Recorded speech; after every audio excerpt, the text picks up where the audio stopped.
Welcome to video number 3 in the presenter vlog series. This is for anyone who wants to be a presenter and for people who are already presenters. If you missed out on my NPW series earlier this year, go right ahead, click on this card and go on straight to my SoundCloud page and catch up, get with the program. Oops.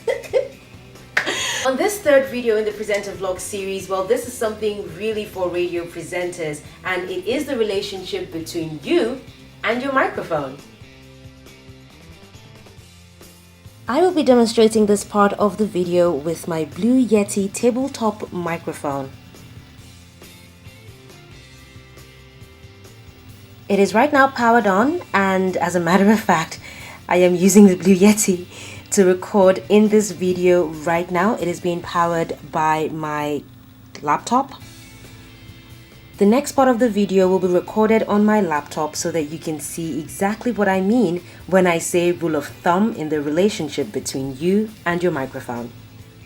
As a radio presenter, OAP, whatever you want to call it, make it a point to know the sort of microphone that you're using. Is it omnidirectional, bidirectional, or multidirectional? This is something that you can easily find out from the engineer that set up your station or the engineer that works at the station. Ask the right questions. And then on the console that you're using, try to establish the point at which your voice sounds best on the microphone fader. Play around with it before you start to go on air and get the perfect level for your voice, and then sort of memorize it. Just know where the fader needs to be for you to sound your best. Something else that is really important, pay attention to the monitor on your console. Those lights that move around, they usually go from yellow to green to red. You do not want to be in the red region. You're going to sound muffled and distorted to the people who are receiving you. And also, pay attention when you are speaking, the levels at which your voice gets to should be the same levels at which the music you're playing gets to and to which the adverts you're playing get to. Just so that what the receiver is getting on their radio is all a level sound, and you don't have a situation where the music is really loud and the presenter's voice is really low. It can be very, very tiring. So now let us talk about your microphone. I'm going to take out the sleeve from my blue Yeti microphone so we can see. Now on most microphones, of course, this is what the microphone looks like. On most microphones, looking at it, you can tell where the sound is going into directly. If it's an omnidirectional mic, chances are that the sound would be going in from the top. If it's a bidirectional mic, chances are that the sound would go in from this side and that side. If it's a multidirectional mic, then you are working with all around the microphone.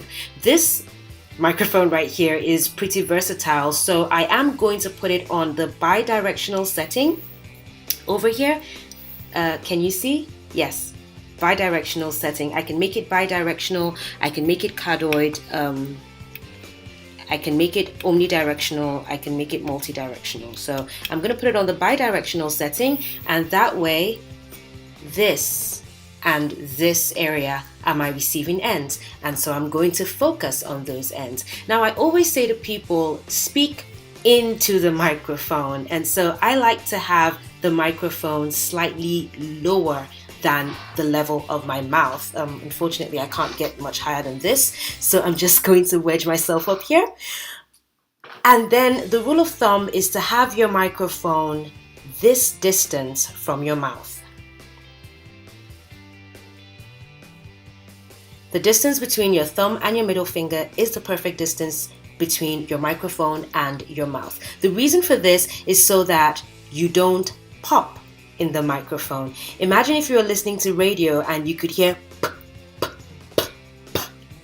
every time a person says a P or a B, it just sounds like something is hitting you in your speakers. Ugh, annoying, right?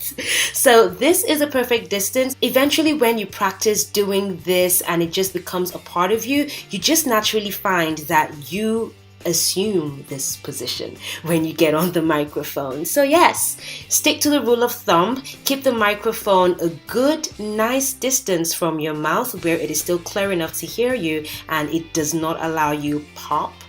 And monitor. Always monitor your voice levels. So try out that tip and let me know how it works for you, especially the rule of thumb. Do not forget, distance between your mouth and your microphone. If you like this tip, go right ahead and give the video a thumbs up. If there's tips that you want me to focus on, let me know in the comment section, and by all means, subscribe to my channel right here to get more of the presenter vlogs.